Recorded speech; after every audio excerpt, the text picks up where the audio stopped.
course, Ṛgveda is a Veda, and Ramayana and Mahabharata, they are itihasas. But there are many kind of lineages, that is royal lineages of kings, that is the Bharata lineage and the Ikshvaku lineage. Those kings mentioned in the Ṛgveda and the Ramayana and the Mahabharata as well. So, irrespective of the categorization of the Ṛgveda as a Veda and Ramayana and Mahabharata as an itihasa, there is a continuity, chronological continuity in terms of the names of kings, the genealogy of kings, and even ascetic lineage, that is the lineage of the rishis.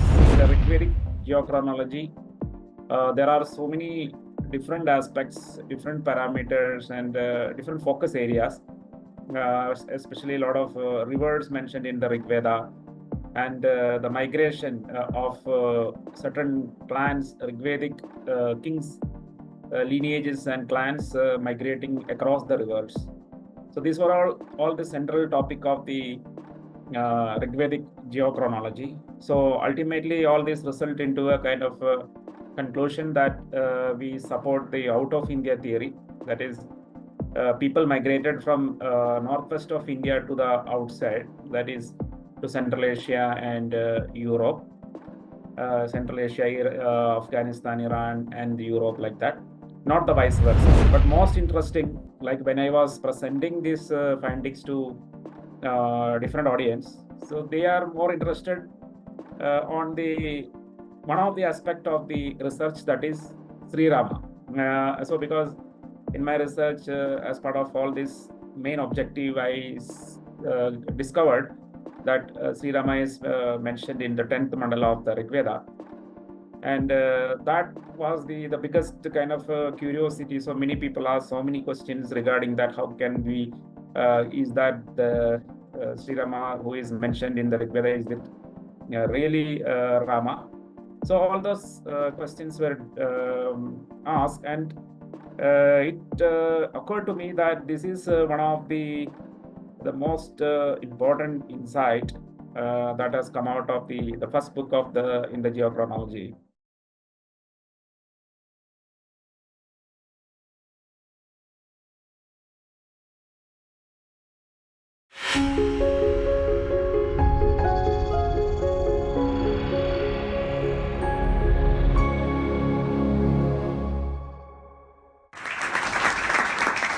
So it's an honor to be speaking for Indus University. I have spoken multiple times on the geography of Mahabharata and other topics. And this one is a part of a kind of a series where our first talk was primarily about the entire geochronology, which is like the chronological and geographical information captured in three primary texts, that is Ṛgveda, Ramayana, and the Mahabharata. So of course, Ṛgveda is a Veda, and Ramayana and Mahabharata, they are itihasas. But there are many kind of lineages, that is royal lineages of kings, that is the Bharata lineage and the Ikshvaku lineage. Those kings mentioned in the Ṛgveda and the Ramayana and the Mahabharata as well.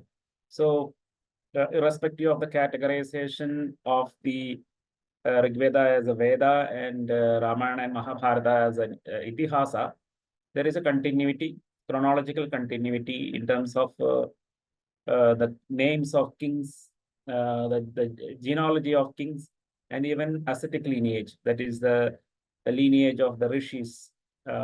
So this is kind of was a subject of the previous talk, where the entire geochronology was discussed. And this is this current session is a focused discussion on the Ṛgvedic geochronology. And in the Ṛgvedic geochronology, there are so many different aspects, different parameters, and different focus areas, especially a lot of rivers mentioned in the Ṛgveda, and the migration of certain clans, Ṛgvedic kings, lineages and clans migrating across the rivers. So these were all the central topic of the Ṛgvedic geochronology. So ultimately, all this result into a kind of conclusion that we support the out of India theory. That is, people migrated from northwest of India to the outside, that is to Central Asia and Europe, Central Asia, Afghanistan, Iran, and Europe, like that, not the vice versa. So whatever scholarship that we have developed through 3 books, that is the reverse of Ṛgveda, which is focusing on the Ṛgvedic geochronology, and geography of Ramayana and Mahabharata, focusing on the 2 itihasas. All of them, 3 of them combinedly, we established the out of India theory, the migration of people from northwest of India to the further northwest, so to the Central Asia as well as Afghanistan, Iran, and Europe. And we are refuting the Aryan invasion theory. So that is the central theme of it. But most interesting, like when I was presenting these findings to different audience, so they are more interested on the one of the aspect of the research, that is Sri Rama. So because in my research, as part of all this main objective, I discovered that Sri Rama is mentioned in the 10th mandala of the Ṛgveda. And that was the biggest kind of curiosity. So many people ask so many questions regarding that. How can we, is that the Sri Rama who is mentioned in the Ṛgveda, is it really Rama? So all those questions were asked, and it occurred to me that this is one of the most important insight that has come out of the first book of in the geochronology.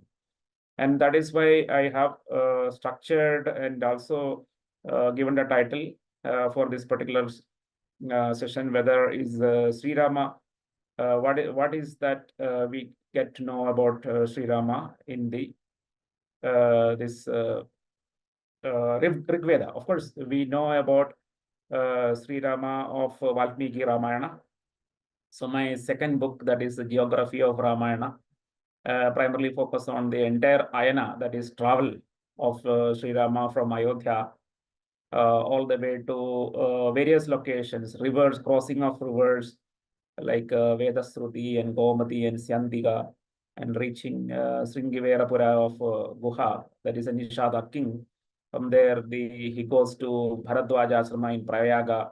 From there, he goes to Chitrakuta, and from Chitrakuta, he goes to Atri Asrama, then Sarabanga Asrama, which are we can identify in Madhya Pradesh, Sudikshna Asrama, and then he travels along, sees many Rishi Munis in the Asrama Mandala located along a particular river, that is the Tamasa River, and also the southern Rishi, that is Agastya, and then he goes to Panchavadi. All these things are very detailed, mentioned in the Valmiki Ramayana geographical analysis of Rama's travel, which is captured in the Valmiki Ramayana.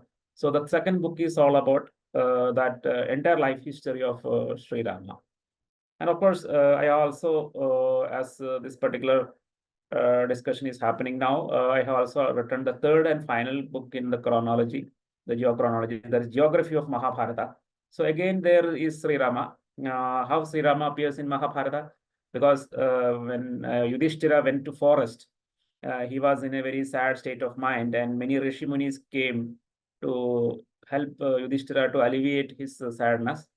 And that time, a Rishi called Markandeya, he comes and tells to Yudhishthira that there is one king who is similar to you. That is, he was also in the forest. He was banished into the forest, and then he gave up his kingdom and he lived with his wife. And similar to how Yudhishthira's wife, that is Panchali, the wife of the Pandavas, were abducted by Jayadratha. The similar kind of an abduction of Sita was done by Ravana, and how Sri Rama went and defeated Ravana and brought back Sita. So all these were narrated to Yudhishthira by Markandeya. So this is a very beautiful passage in the Mahabharata, 18 chapters, 18 adhyayas, similar to Bhagavad Gita. Bhagavad Gita also in the Mahabharata, Bhishma Parvada Bhagavad Gita also is 18 chapters in law. Similar to Bhagavad Gita, the 18 chapters of Markandeya Ramayana is mentioned in the Mahabharata. So it is a Ramayana inside the Mahabharata. And of course, there is a summary. 18 chapter is the longest Ramayana narration inside the Mahabharata. Then there is a few slogas of Ramayana summarized by Hanuman to Bhimasena. So Hanuman, after like helping Rama to kill Ravana in the war, Rama Ravana war. So what we understood is that he is continuing his life, and then he is interacting with the Pandavas. So, for example, he met Bhima in the Himalayan territory, where Bhima was searching for the Saugandhika flowers in the Himalaya. And then along that route, he saw Hanuman, and there was a conversation. And then that time, Bhima basically asked Hanuman how all these things happened, right? How he could achieve, he could help Sri Rama. So there is a few sloga summary of, again, Valmiki Ramayana in the Mahabharata. And Markandeya himself, in the first meeting with Yudhishthira, when he just came after the Dyuta, the game of dice, he came from Hastinapur, and then he gave up all, then reached Kamyakavana, the forest of Kamyaka, which is to the west of the Saraswati River in the Haryana Punjab border, what is today Haryana Punjab border.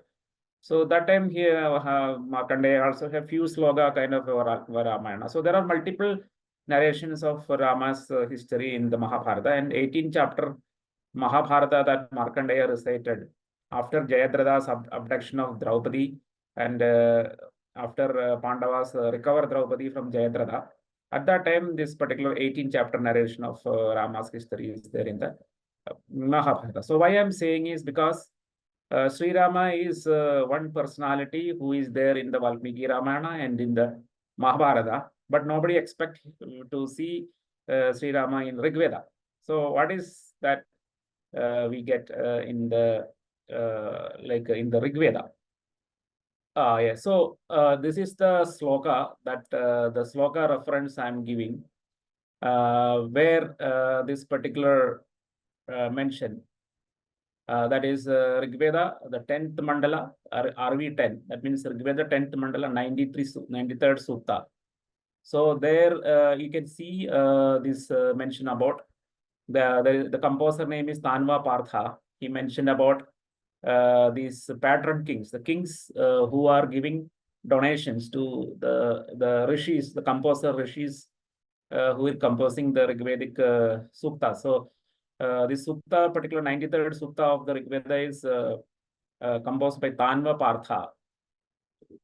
And so in that recitation, he mentioned about, I proclaim this in front of Dushima, Prathavana, Vena, and in front of Rama, the Lord. So Rama is little more mentioned, little more kind of in a special manner, considering him as lordly, that and in front of other patrons. So this is the actual sloka that is Richa, the Rik, Pradad Dushime, Prathavane Vene, Prarame Vojam Masure Makhas Vastu, like that. So basically, Rama is a little bit among all the patrons. Rama is given a little more weightage by calling him Asura. Asura basically is not the Puranic term, the Asura, which is the opposition to Deva, etc. Asura means Lord, means he is of a greater grade of prestige. So basically, this Rama is praised for his what do you call the whatever dana he is doing, that is the donations that he gives to the Rishi Munis after performance of Yajna. So in the Valmiki Ramayana also you can see in the Valmiki Ramayana the similar kind of mention, like for example Yuddha Kanda, after the end of the Yuddha Kanda, there is a mention that after Rama became king, he continued to live for a long period of time. and performed so many yajnas. So that stage of Sri Rama's life, after he became king, he became a performer of many of the Vedic yajnas. So that particular aspect of the Valmiki Ramayana is reflected corresponding to this 10th mandala sloka, that is 10th mandala Richa of the 93rd sutta. So that is how we correspond it. Again, in the Uttarakanda also there is a mention about after Sita's banishment to the forest. Now Sita's banishment is one event in the life of Rama, and after that Rama is living alone along with his brothers. Again, there is a mention that Rama performed so many number of yajnas and gave up so much amount of dakshina to the Rishi Munis who performed the yajna. So this is what corresponds with the Ṛgvedic verse where he is mentioned as one of the patrons, patron king who is giving dakshina to the Ṛgvedic poets or Ṛgvedic composers or Ṛgvedic rishis.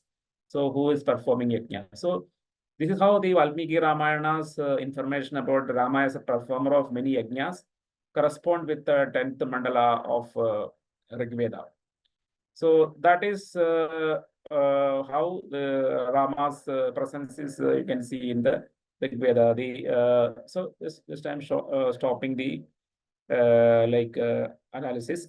So these are the kind of I would say things which are we can like. This is one reference. So of course, many people ask like, is it just this one single verse inside the Ṛgveda that is there? Yes, because Ṛgveda is a very terse text. Say it contains a huge amount of information that is like almost 2000 years or 1500 years of life. I mean, history is completely condensed into the Ṛgveda. Because if you just analyze the ancestor descendant relationships inside the Ṛgveda, you will be able to see kings spanning so many number of generations, and kind of a reasonable estimates put it something like 1500 years of royal lineages and ascetic lineages. Their lifetime is mentioned in the Ṛgveda, of course with so many gaps, so it's not like continuous. So one king is mentioned, the second king which is mentioned as a descendant need not be the son of the king, but he could be a descendant who is in the 10th or 20th in the descent. And then there are certain geological parameters that we look at to see that the different time periods are separated by huge amount of chronological gaps. So combining sum total of all of this, we get that around 1500 or 2000 years of life is the lineages are there inside the Ṛgveda. So when you have so much amount of information, so around 200 plus kings are mentioned in the Ṛgveda, 400 plus rishis are mentioned as composers of Ṛgvedic suktas. So you don't expect too much number of too many number of information inside the Ṛgveda. Again, for example, there is two important personalities in the Mahabharata mentioned in the 10th mandala of the Ṛgveda.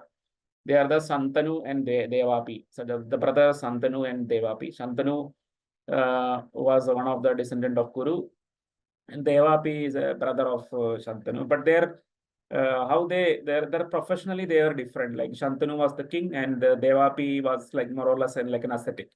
And in the Ṛgveda there is a sutta which tells. I mean, it's an entire sutta. So fortunately for Shantanu and Devapi, this entire sutta is there. Where the Shantanu is having, I mean, when he is ruling, there is a kind of a drought, there is a dry spell, and Devapi is praying for rains. And because of the prayers of Devapi, the rain comes into Shantanu's kingdom. So this is also mentioned in the 10th mandala of the Ṛgveda. So what we have is one king from the Mahabharata and another king from the Ramayana. So that is Shantanu from Mahabharata and Rama from Ramayana. Both are like contemporary to the 10th mandala of the Ṛgveda. So what do you mean by contemporary to the 10th mandala of the Ṛgveda? So basically what it means is that these kings lived during the composition period of the 10th mandala. So that is the kind of information that you get from this. So let me also now share the main presentation. Yeah, so this is the book that is the Rivers of Ṛgveda, which is the basis of my talk about the geochronology of Ṛgveda. So this is the outer cover of the book, and it has been endorsed by many scholars like Dr. Conradels, David Frawley, Vishal Agarwal, and Dr. Ṛgveda, Ajay Chaturvedi, Manoj Sinha, famous author. So, and Dr. Elst has provided the foreword for the book, and it's available in the category of Indian history in Amazon all over the world, in Amazon, India, and all over the world. So, you can see these are the kind of outlets you get it: Flipkart, Amazon, UK, USA, everywhere, and also in the Kindle format or iBook or Google Play. So it's readily available to anybody in Amazon as print, paperback, hard copy, or paperback, or as ebook in Amazon Kindle, Kobo, iBooks, etc. This is more or less the table of content. So maybe I'll put there some time here. So you can see the book have basic introduction. There is a summary of the Ṛgvedic chronology, and there are the Ṛgvedic patterns. So the kings, who are the kind of kings, what are their lineages? So the 5 peoples like Yadu, Turvasu, Puru, Anu, Drihyu. So these are the 5 tribes that is mentioned as diverged from the king Yayati of the Chandravamsha, or Chandravamsha is a kind of a later terminology, but they are mentioned as Ailas, that is the descendant of Ila. So Manu himself, Manu is one of the oldest personality mentioned in the Ṛgveda, and he is not mentioned as contemporary to Ṛgveda, right? He is mentioned as living earlier than Ṛgveda. So Manu, wherever Manu is mentioned in the Ṛgveda, he is mentioned as very ancient personality. So he's a pre-Ṛgvedic personality. So Manu's son Ikshwaku, and Manu's daughter Ila. So Manu has a son and a daughter. So Manu's son is Ikshwaku and daughter is Ila. So Ikshwaku have the Ikshwaku dynasty. So from the King Ikshwaku, the Ikshwaku dynasty, and from Ila, the Ayla dynasty is originated. So, and later in the Puranas, they are called Suryavamsha and Chandravamsha, even though these terminologies are not in the Ṛgveda or in the oldest texts. So, Ikshwaku Vamsha is coming from the lineage of the son of Manu, and the Ayla Vamsha is from the daughter Ila. And Ayla Vamsha, there is after Ila's son Pururava's Ayus, Nahusha, Yayati, and Yayati, after Yayati, it is diverged into 5 groups. Yadu, from Yadu, the eldest son Yadu, Yadavas, then the Turvasu, that is Turvasas, and then Anu, Drihyu, Anu, and Puru. Drihyu, from the Drihyu, the Drihyu lineage is emerging. And as per Talagiri, they are the kind of ancestor to the Europeans or the people who are migrated to Central Asia and Europe. And then Anu is the Anavas. From Anu, the Anavas emerged. And in the Puranas, they are mentioned as Danavas or Daityas, the Asuras. So that is the Anu group, and then the Puru group. So from the Puru group, the youngest son Puru, the Paurava lineage emerged. And in the Paurava lineage, the most dominant branch was the Bharata lineage. And the Bharata, even the oldest king Bharata is mentioned as pre-Ṛgvedic. That is, he is also mentioned as an ancient king. So from early mandala of the Ṛgveda, what we get is some of the kings in the Bharata lineage, like Devavata, Sranjaya, Divodasa, Pradardana, and Sudas, then Sahadeva, Somaka, and so many such kings are mentioned as contemporary to the Ṛgveda. So we will see the graph in that, and then also see how in the last 10th mandala, Rāma and Shantanu are also mentioned. So this is all are mentioned in the first few chapters. The 3rd chapter is dedicated for that. The Panchajanas, then the Tritsus. Tritsu is the terminology used in the Ṛgveda to designate the Panchalas. Of course, basically they are the Tritsus are the ancestors of the Panchalas. Along with the Tritsu tribe in the Ṛgveda joined with many other tribes.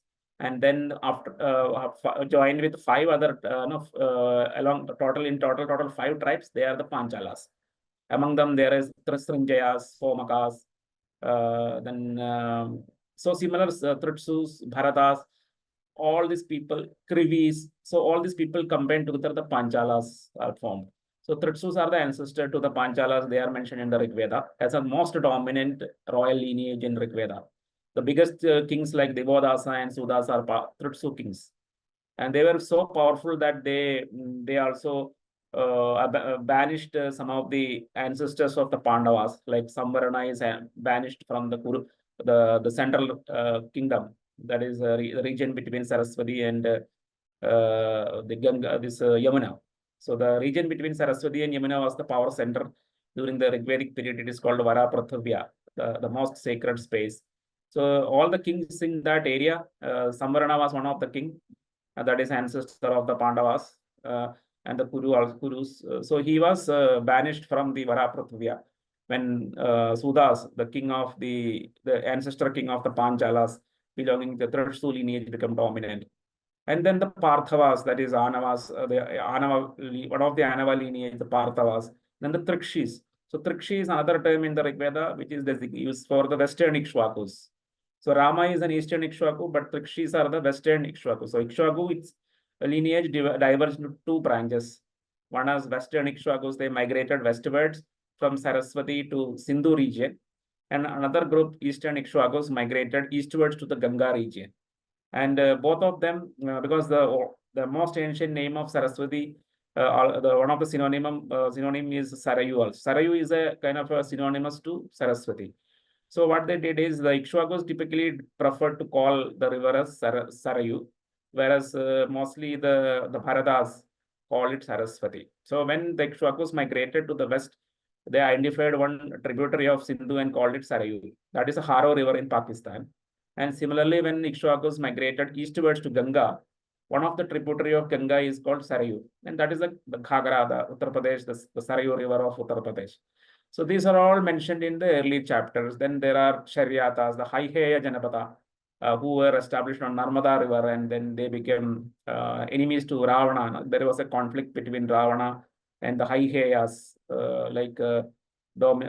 ruled by the Kartavira Arjuna, etc., which is in the Ramayana.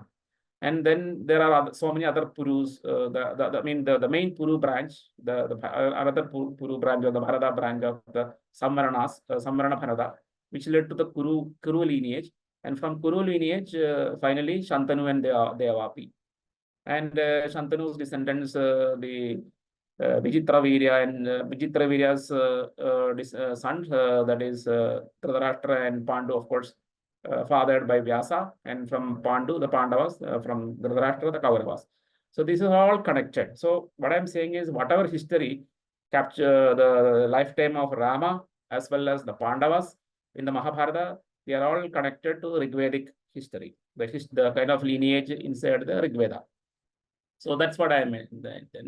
And then you have the Ṛgvedic poets. So similarly, I am analyzing the poetic lineage, like Bharadwajas, and then Vishwamitras, Vasishtas. These are a lineage, not individual rishi name, but lineage name. So there are so many number of Vishwamitras, so many number of Vasishtas, so many number of Bharadwajas who are part of this lineage. Then Agasthyas, and Gautamas, Gritsamadas. So all the poetic families in the Ṛgveda is mentioned. And then various Ṛgvedic devatas like Indra, Agni, and all this. And then the rivers, the various rivers in the Ṛgveda. And we also do a kind of chronological sequencing of the rivers. And from there, you establish out of India theory also. All these things are happening. And some regions mentioned in the Ṛgveda are mentioned. Sapta Sindhu, what is exact definition of Sapta Sindhu region? Which are the 7 rivers that contributed to Sapta Sindhu? Then there is a region called Sharyanavat, etc. And then the Gandharva region. So Gandharva, we know in the Puranas, they were deified and they were considered as mythical beings, etc. But in the Ṛgveda, they are straightly mentioned as people. So they are identical to the Gandhara mentioned in the Mahabharata. But both Ṛgveda and the Ramayana use the term Gandharva, whereas Mahabharata alone use the word Gandhara for them. Then Kikatas, Matsyas, Chetis, some few kingdoms which are you see in the Mahabharata, they are actually mentioned in the Ṛgveda. So these are some of the oldest kingdoms, but their locations are different compared to whatever we see in Mahabharata. Some early locations, Matsya, for example, was on the Yamuna, and Chedi was very close to Saraswati. But later on, they moved, like Matsya moved to south, so then it is in the Virat Nagari in the Rajasthan, and Chedi is in the border between Madhya Pradesh and Uttar Pradesh. But these are all happened during the Pandava period. Not so in the Ṛgvedic period, their earlier locations are seen. And then the river analysis.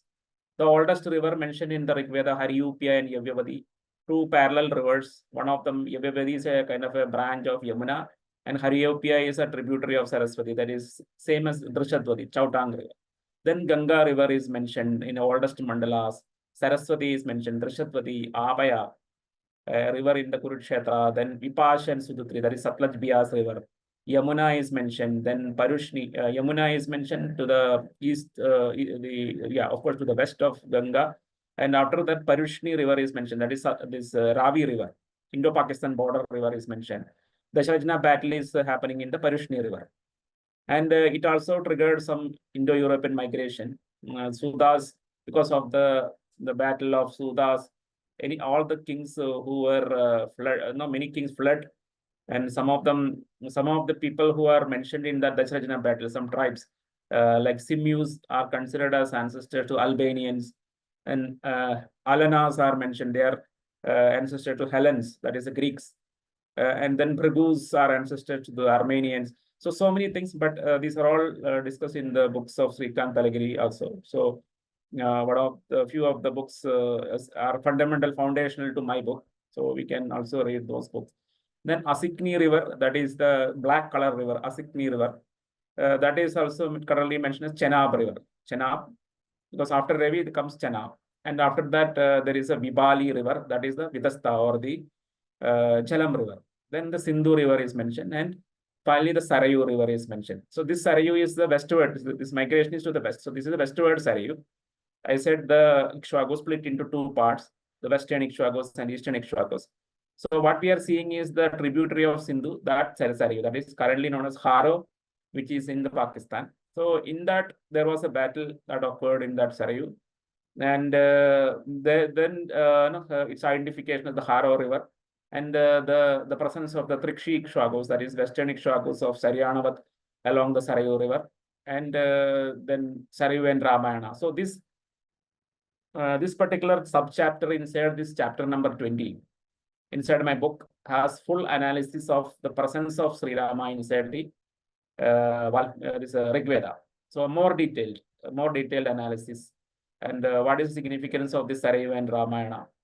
And then there is some kind of correspondence with Sarayu and Avestan text, because in the Avestan, that is a Zoroastrian text, which is written in Avestan language, which is sister language of Sanskritam. The Sarayu is mentioned as Harayu, that is meant. And the Harayu becomes shortened and become the Haro.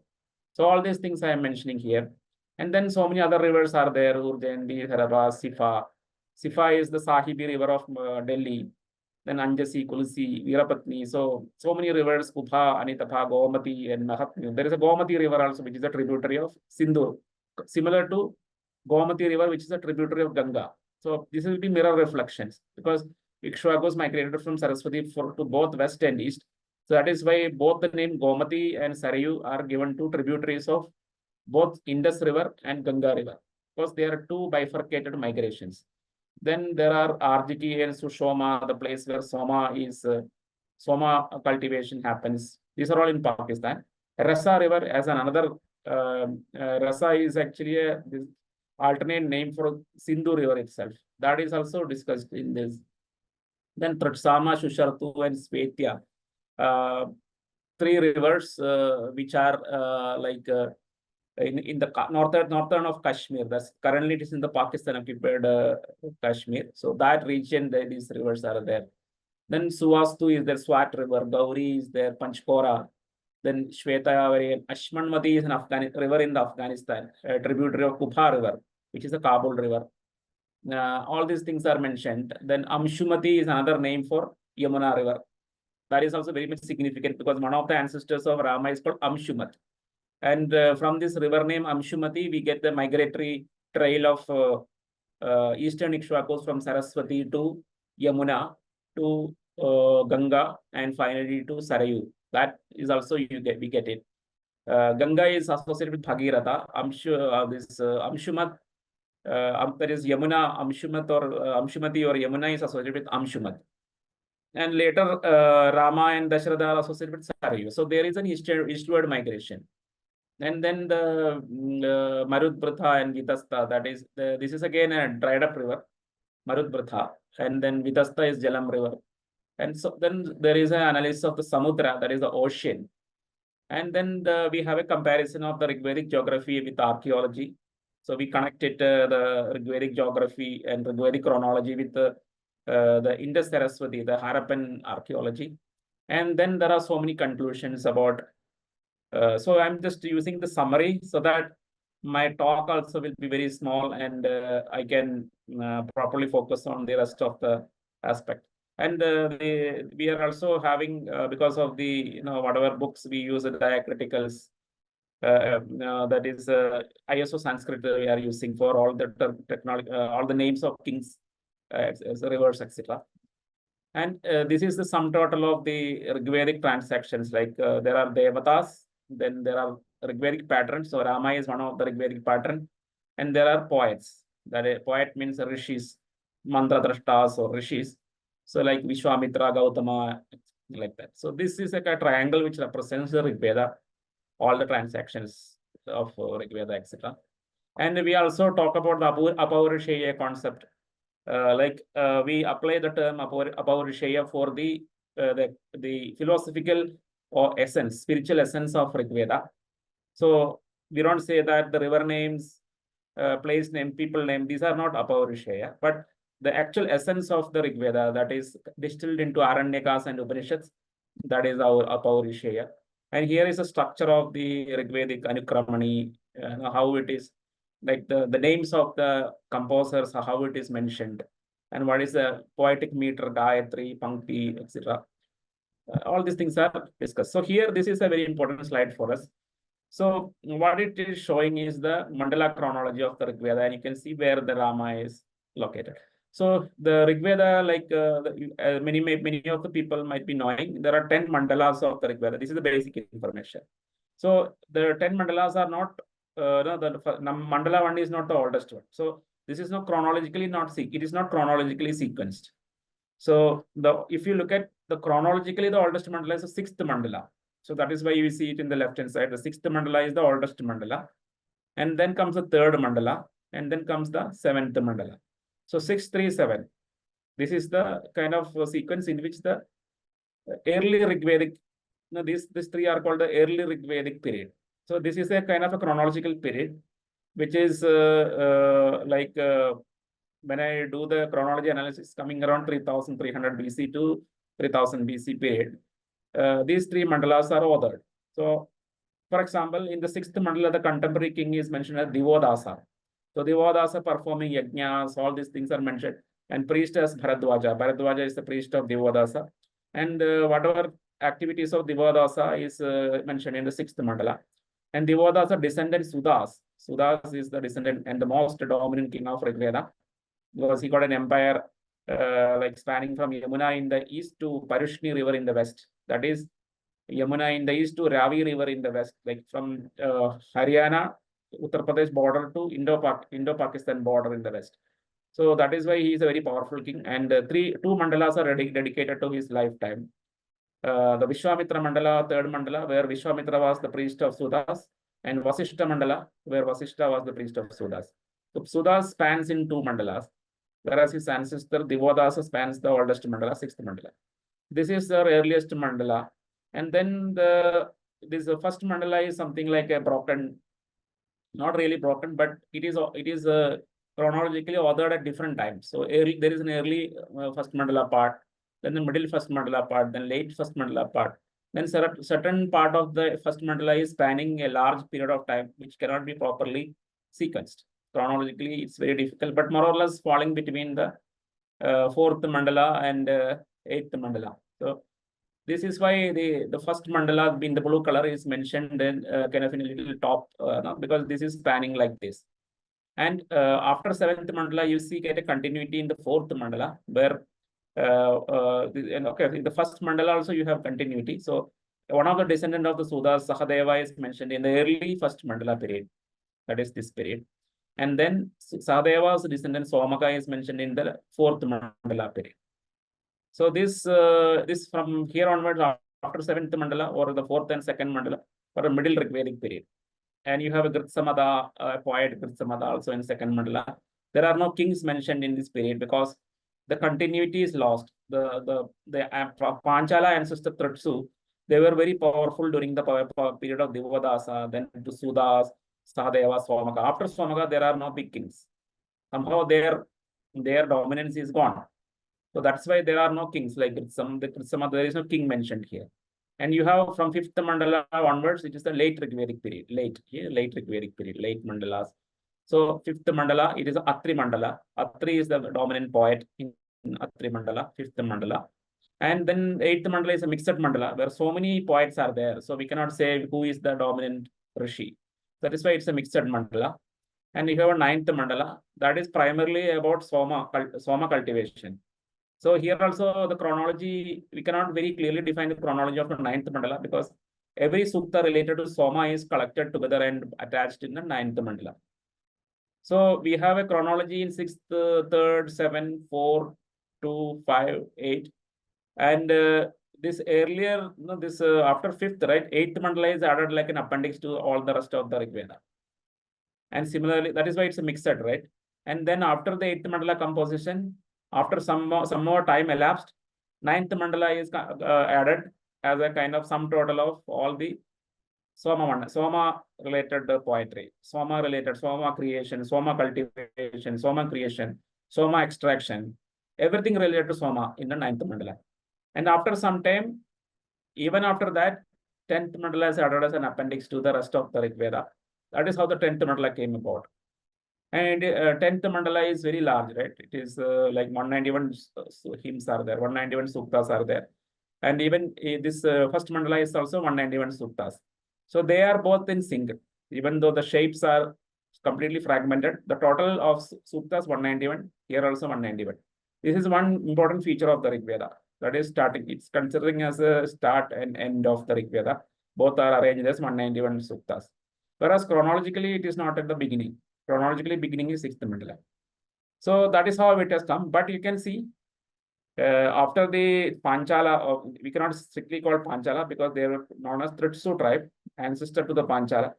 After the dominance of the Panchalas ended, you have no big king, not so many. Doesn't mean that there are no kings, but none of them were dominant, right? That is why this particular column is absent, blank. Then in the 10th mandala, you see two main kings emerging, and they are the Shantanu and Rāma.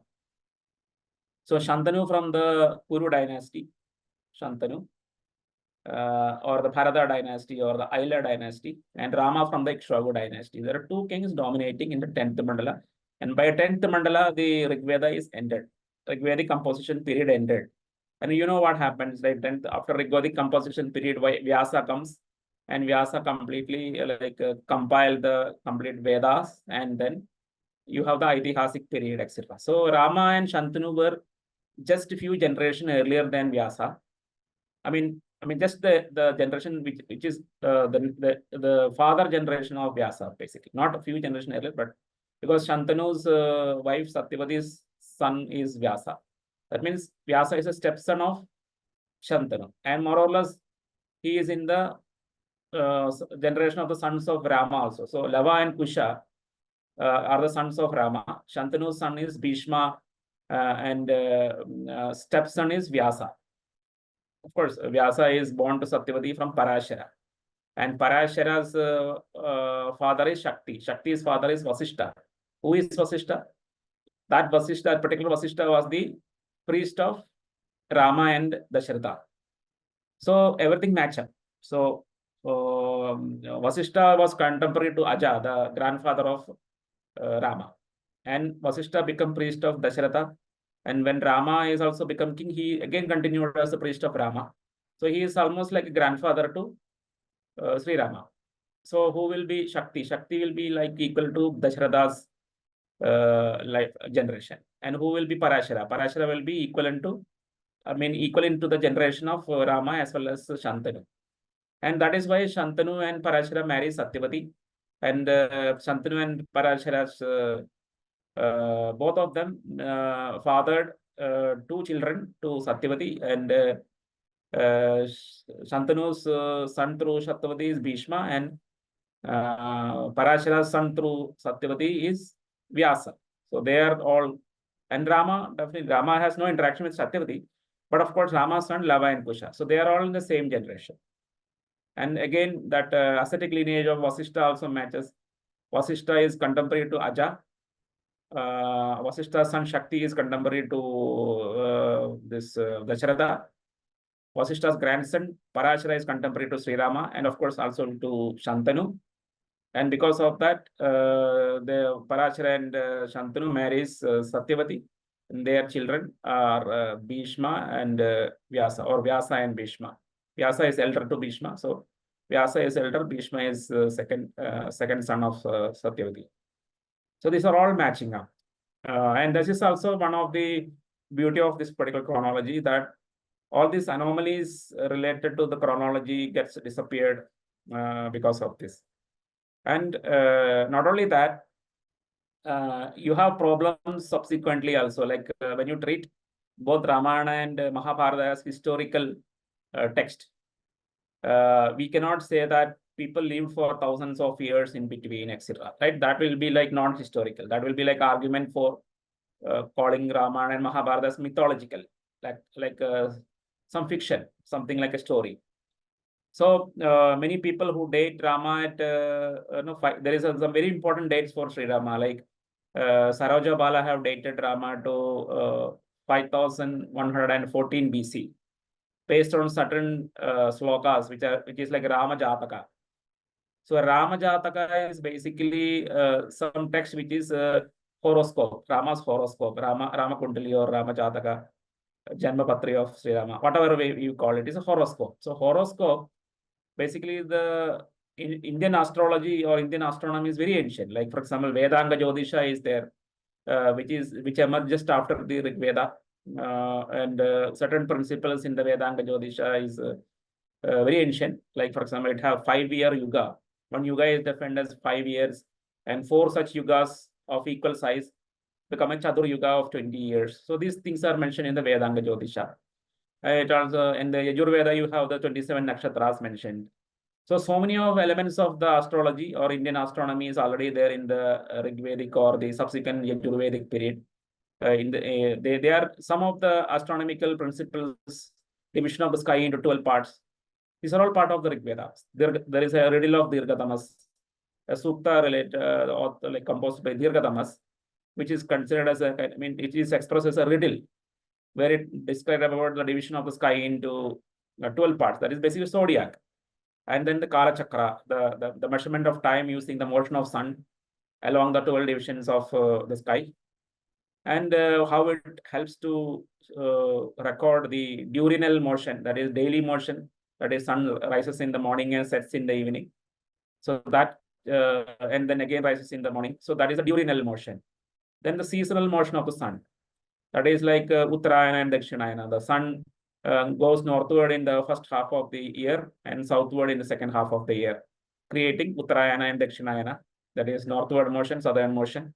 It also creates the seasons like winter, summer, all the 6 ritus, Shad ritus, 6 ritus are created.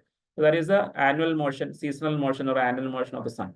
But the Ṛgvedic rishis also discovered the other motion, precession of equinox. That is the vernal equinox, that is the summer solstice and winter solstice, vernal equinox and autumnal equinox. So these points, like the time when the day when night and day and night become equal, or the day when the sun the night becomes longest and the day becomes shortest, or the day when the sun become the night become longest and day become shorter, and that is the winter solstice, and the day when night become longer and day become shorter. Okay, that is the winter solstice, and the opposite of it, like the day become longer and the night become shorter, summer solstice, when both of become equal. that happens in the spring season, that is vernal equinox, and then it happens in the other part of the year, that is autumnal equinox. So these 4 points, 4 days keep on changing, and this is the precession of equinox. And this happens like 1 degree change in every 72 years. So it complete this precession of equinox complete one revolution, 25,000 years. So there is a rudimentary knowledge of that also in the Ṛgveda, the riddle of the Dirghadamas. Not fully developed, but some rudimentary knowledge. So there is so much of information, astronomy information in the Ṛgveda. And again, 27 nakshatras, 29 nakshatras, etc. is mentioned in the Yajurveda. Vedanga Jyotisha has so many elements. Yuga concept is there, but not the 4.32 million year Yuga or 12,000 years. That kind of yugas are not there. But basic yugas, 5 year, one yuga is 5 year, and 4 such yugas, 20 years. And 20 years is also the duration in which Saturn and Jupiter will conjunct in any sign in the zodiac, any sign. That is the once in 20 years. But if Saturn and Jupiter has to conjunct in the any particular sign, for example, Saturn and Jupiter comes together in the Simha Rashi or Kumbha Rashi, that will happen in 60 years. That is a 60-year cycle. So there is a 20-year cycle where Saturn Jupiter conjunction happen in any random zodiacal sign, and there is a 60-year cycle where Saturn and Jupiter will conjunct in particular sign. That is the Kumbha Rashi. That is the kind of basis for the Kumbha Mela and all. So that is Kumbha Rashi conjunction of Saturn and Jupiter. So you have a 20-year Yuga and a 20-year Saturn Jupiter cycle. So they are aligned together. So 20-year Yuga cycle is synchronized with the 20-year Saturn Jupiter cycle. So naturally, this cycle get expanded into 60 years because the second cycle of Saturn Jupiter is 60 years. And then the bigger and bigger cycles like 120 years, 12,000 years. And finally, 12,000 is multiplied by 360. And you will get 4.32 million year Chatur Yuga, which is the popular knowledge about Chatur Yuga today. Of course, the division also become different. Like instead of 1:1:1:1, that is all the 4 yugas equal. This 4.32 million year Yuga is divided into 4:3:2:1. That is the first Yuga is bigger. It is 4 times bigger than the last Yuga. That is Krita Yuga is bigger than 4 times bigger than the Kali Yuga. Treta Yuga is 3 times bigger than Kali Yuga. Dwapara Yuga is 2 times bigger than Kali Yuga. So that is a 4:3:2:1 ratio. But this all changes, like how the 5 into 5, 5 plus 5 plus 5 plus 5, that is equal yugas of 5 years, making 20 years.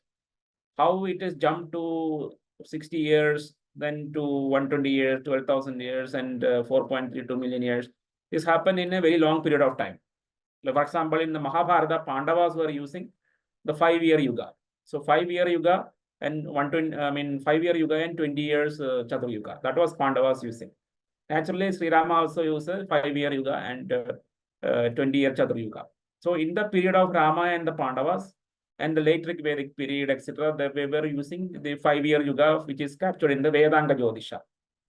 And only later, after the Rama lived, after Pandavas lived, later period, the yugas keep on increasing to, of course, maybe during the lifetime of Rama and Pandavas, you might have had 60, smaller cycles, like 20 years to 60 years, 120 years. Up to that, it is admissible. There are certain slokas in Ṛgveda which indicate that the yuga is one human lifetime. So one human lifetime can be taken as 60 years or 120 years. So there was an existence of yugas which are like 60 years and 120 years, even in the late Ṛgvedic period, and also during Rama era and Pandava era, but nothing bigger than that. There is not even a single sloka, single verse in Ṛgveda which indicate a yuga is larger than 120 years. So that means after Rama era, the yuga become 1200 years, 12,000 years, and very close to the life of Aryabhatta. Aryabhatta is the first, one of the first to mention about 4.32 million years yuga. So the yuga Chatur Yuga become 4.32 million years. And during the Pandava era, it is 1:1:1 ratio. That is, all the yugas are equal in duration. But in this Aryabhattan Yuga, even the 12,000 Yuga, which is we call it as Markandeya Yuga, there the division is 4:3:2:1. So the division into the new ratio as well as the bigger sizes, these are all later to Rama and Pandavas. So that is why we cannot bring in the Aryabhatan period Chaturyuga system into finding the date of Rama or Shantanu or Pandavas. And that is why we say that whatever chronology we are establishing based on the presence of Shantanu and Rama in the 10th mandal of the Ṛgveda is more stable grounds. Because if you follow the 4.32 million Chaturyuga, Rama is placed in the end of the Treta Yuga of that particular Chaturyuga, and Krishna and Pandavas in the end of the Dwapara Yuga. Then Rama has to be dated into 8.64 lakh years ago. That time there was no human beings, Homo sapiens were not there. Only you have Homo erectus and such primitive primates, that is ancestors of Homo sapiens were there. So it is not very much scientific to date Rama at 8.64 lakhs of years. And again, I came back to Saroja Bala. So 5,114 looks reasonable, right? It looks reasonable. So we are not dating, Saroja Bala is not dating it at 8.64 lakhs of years ago in Homo erectus period. So what is the problem with 5114 BC? So it is again this chronology, the kind of information we get from the Ṛgveda or Vedanga Jyotisha. It doesn't have any concept of horoscopy. So only nakshatras are there, 5-year yugas are there. So it's a very ancient form of astronomy that you can see in the oldest text like Vedanga Jyotisha.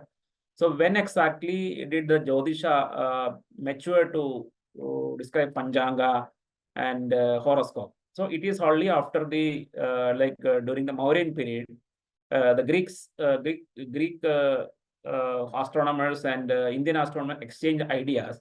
The Greek astronomical ideas and Indian astronomical ideas exchanged with each other. And then the concept of horoscopy came into Indian astronomy. That is also the reason why we call it Yavana Jataka. That is, we attribute that information to Yavanas. Yavanas are standard term used for describing the Greeks. So the Greek culture get exposed to Indian culture during the Alexander's incursion. I don't call Alexander invasion. I totally disagree with the invasion, because Alexander just came up to the Sindhu River, slightly crossed the Sindhu River, and because he was totally scared about Indian military power, he left.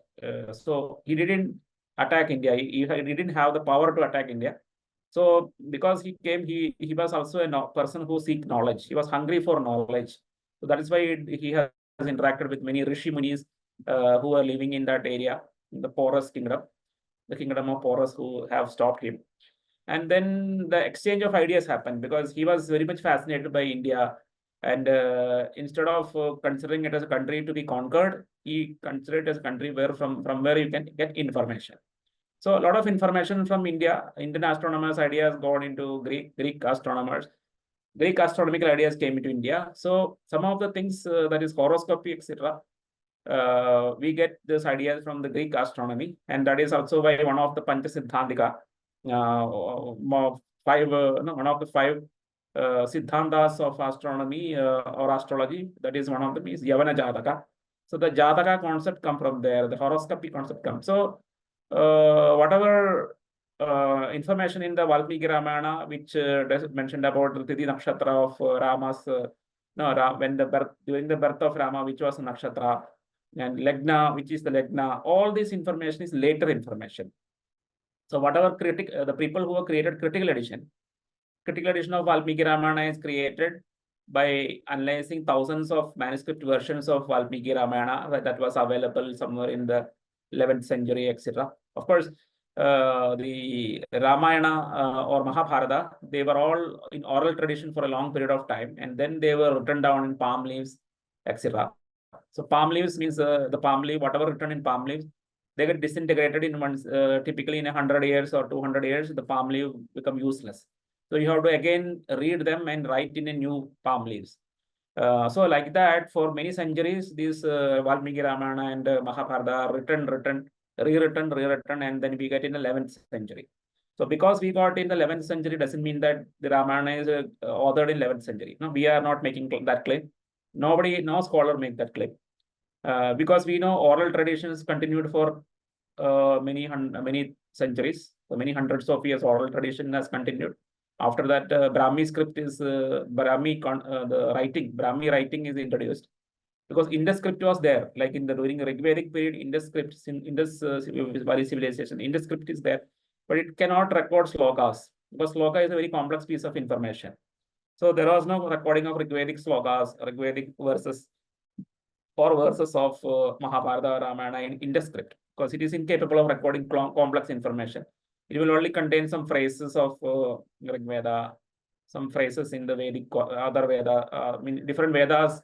Whatever phrases you can see, some phrases are there in the Indus script. There is already deciphered by few individuals like Steve Bonda and Yajnadevam, etc., which you can check in the internet, you get it. So phrases and names of kings, few names of kings, phrases, these are all recorded in the Indus script. Whereas sloka or sukta or entire mandala or entire kanda, parva, sarga, none of this can be recorded in Indus script. So for that, we had to wait up to around 1,000 more years. And then the Brahmi script developed good enough. Again, from the Indus script, evolved from the Indus script, Brahmi script evolved. So once Brahmi script evolved, in that, we started writing down the Mahabharata and Ramayana, all the parvas, all the kandas, all the adhyayas, and all the sargas, slokas, everything. That is written down, but in palm leaves. The palm leaf is a perishable medium. So every 100 or 200 years, you have to rewrite it. So like that, we get in 11th century, we get these things. And what we critical edition does is all the palm leaves, whatever extent manuscript we get on the Valmiki Ramayana, same they did for Mahabharata as well. And they found that certain slokas are there in all the recensions of Valmiki Ramayana, in the southern recension, northern recensions, everywhere. So those particular slokas alone they considered as the core of the Valmiki Ramayana, and the remaining things they say is later. It's come later because it's not found in all the different versions of the Valmiki Ramayana. So this Rama Jataka portion is excised in the critical edition of the Valmiki Ramayana. So any dating based on the Rama Jataka, that is horoscopy of Sri Rama, we cannot admit it as a valid. We cannot take it as authentic or scientific. This is the only problem that we have with the 5114 BC date. Even the Nileshok date of 12,209 BC is also same problem we have. So both of them cannot be accepted because these are all based on later addition information inside the Valmiki Ramayana, which is not admitted into Valmiki Ramayana critical edition. So that is why the only way you can date Rama is based on certain other information. And that information is what we get in the 10th mandala of the Ṛgveda, because we have Shantanu as a contemporary to Sri Rama in the 10th mandala of the Ṛgveda. What it means is that Shantanu is mentioned as a contemporary king in the 10th mandala, because any king mentioned in the Ṛgveda, they are mentioned in two types. One is that the Ṛgveda, in the Sukta, it will mention that king who lived a very ancient period. Like Manu is mentioned like that. Even in 6th mandala of the Ṛgveda, Manu is an older ancient king. So that means Manu lived much earlier than the 6th mandala. Similarly, Manu, Ikshvaku, directly it is very late mentioned, but whenever he is mentioned, he mentioned as a very ancient king.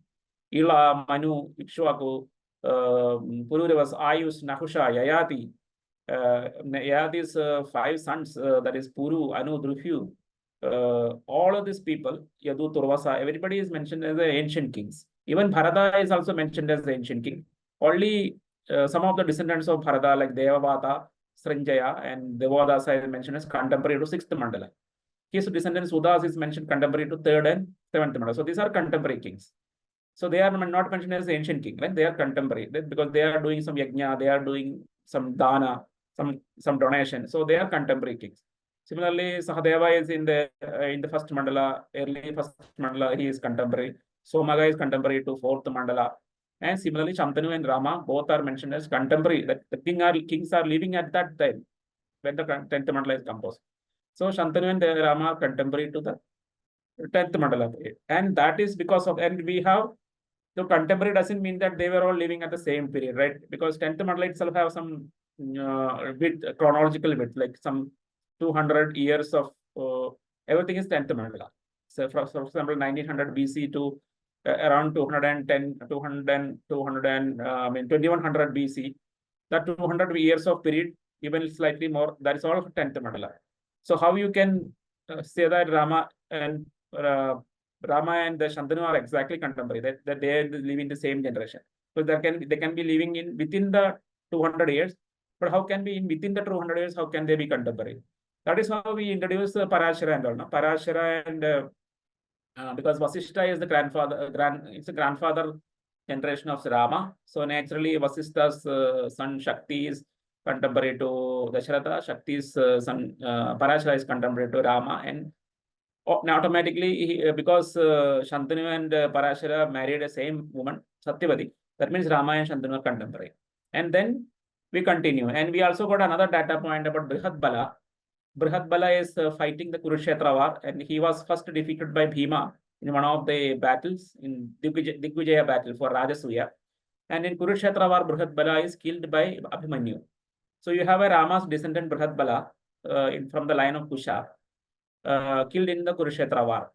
And neither in the Mahabharata or in the Ramayana there are any mention of some hundreds of kings between Kusha and Bala. These are all later information in the late text like Puranas. Because of this, the information, the huge number of generation, huge means some people say 34 generation, some people say 50 generation. So it's again so many variations are there. In that itself shows that it is a later information. So we don't see any kind of neither in the Valmiki Ramayana critical edition nor in the Mahabharata critical edition. There is no mention of any kings between Kusha and Bala.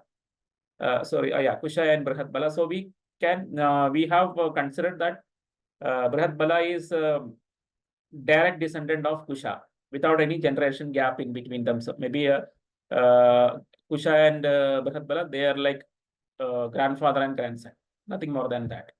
So we have, when you look at the chronology, when you look at the data, we have one more data point about Bala being a king in the line of Rama, defeated by Bhimasena and killed by Abhimanyu in the Kurukshetra war. So that way our chronology is very solid and sound. Between Rama and Pandavas, there are only few generations because Rama and Shantanu are contemporary. Then you have Lava and Kusha and Vyasa. And after Vyasa, you have Dhritarashtra and Pandu. And who are the children of Lava and Kusha? We don't know. And then after Pandu, you have the Pandavas, and grandson of Kusha is Bala. So Bhima and Bala become contemporary. That is why Bhima can defeat Bala. And Arjuna's son Abhimanyu kills Bala in the Kurukshetra war. All the chronology matches perfectly well. And then you get what is the benefit of all these things. The benefit is that now you don't have any need of people living for thousands of years. For example, Parashurama is kind of conflicting with the Rama in the Valmiki Ramayana. But the same Parashurama is mentioned as Guru of Bhishma. So in our chronology, this is not an anomaly because Rama and Shantanu are contemporary. That means Parashurama, Rama and Shantanu are contemporaries. So naturally, Shantanu's son Bhishma can become a disciple of Parashurama. There is no conflict. There is no need of Parashurama living for thousands of years between Trayada Yuga to teach Bhishma because Parashurama and Shantanu are contemporaries. And Parashurama is just teaching Shantanu's son Bhishma. There is no chronological anomaly. Similarly, Parashurama teach Drona, all these things, there is no kind of chronological anomaly. And then you have Hanuman helping Sri Rama in the Valmiki Ramayana, and same Hanuman also meeting with Bhima in the Himalayas. There is no chronological problem because you don't have to argue that Hanuman lived for thousands of years and then met Bhima, because then if you argue that, then it becomes story. It becomes pure story. It doesn't become history. So similarly, so many others like Markandeya is mentioned as meeting Rama, and then he again meets in his old age he meets Yudhishthira. So that Markandeya is mentioned like when I am very young, when I was in a very young age, like he was a child, he could see Sri Rama roaming around in the forest, and now I am able to see you roaming around in the forest. Markandeya directly mentioned this to Yudhishthira. And similarly, Durvasa is coming and during the end of the life of Sri Rama. Same Durvasa is also interacting with Kunti. And then you have two Vanaras in the army of Sugriva, who was in the Ravana Rama battle. They were there, Mainda and Vivida. these two Bandaras have a conflict with Balarama. That is there in the Harivamsha. Jambavan's daughter Jambavati. So I consider it as maybe not daughter, maybe a descendant of Jambavan. She marries Krishna. So many such things. Then during the Digvijaya, Sahadeva goes to Lanka and get tribute from Vibhishana for Yudhishthira sacrifice. So Vibhishana also another, they don't have to live for thousands of years because Vibhishana was the king after Ravana was killed. Vibhishana became king. So either Vibhishana or his son, he is mentioned as Vaibhishana, which is slightly modified by the poets as Vibhishana. He could interact with the Sahadeva. Similarly, Vaisravana is there. Pandavas lived for 5 years with Vaisravana. Rama's elder brother, Ravana's elder brother, Vaisravana. And the Pandavas are mentioned as living for 5 years in the Kailas region with in the Vaisravana's tribute territory. So none of these people need to live for thousands of years because we have in our chronology, Rama's is almost like a great grandfather to Pandavas. Just like Shantanu is a great grandfather to the Pandavas, Rama is also a great grandfather to the Pandavas. We have only covered the Ṛgvedic chronology, which is focused on Sri Rama, but maybe I'll give a kind of glimpse of what else is there, and then we will try to conclude it.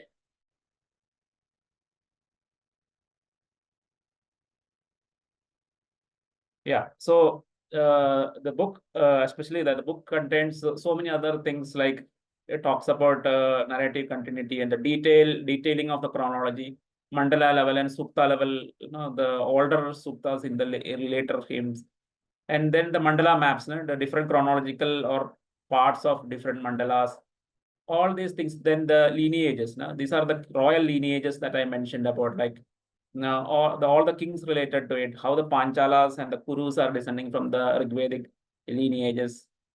All these things are there. This is ascetic lineages, all the different Rishi Munis mentioned in the Ṛgveda.